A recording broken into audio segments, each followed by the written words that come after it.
So, yan ang ating gulay. Nakaluto na tayo. Yummy. Ayan, nakaluto na tayo ng gulay. Papakita ko sa inyo kung paano ko niluto. Simpleng-simple lang siya.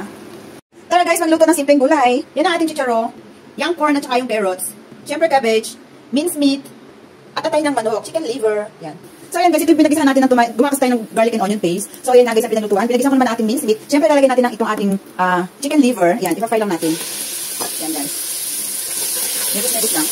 So yan guys, sinako muna natin ang ating atay ng baboy at yung minced meat para hindi siya ma-overcook. Siyempre yan, papakulaan natin isa-isa. Papakulaan muna natin ng carrots. Yan, namayan naman yan. So yan nga guys, napakuluan na natin siya. Yan ang ating cabbage, siyempre. Ay basta, chicharo, carrot, at yung young corn. Ay ang ating pasabog. Ayan. Yan naman, igigisa natin dito. Lalagyan lang natin dyan. So yan guys, i-mekos-mekos lang natin. Ayan guys, ilagyan natin ang ating pangsahog. Yan. Yan ang ating gulay. Takpan lang natin para maluto siyang kaunti. So ayan na guys, ang ating pagkain. Ayan, 5 PM pa lang pero kakain na tayo. Para hindi tayo mag-dinner, diba? So ayan, yummy. Yan guys. Yan ang ating gulay. Na super yummy, siguro. Pero masarap yun, syempre.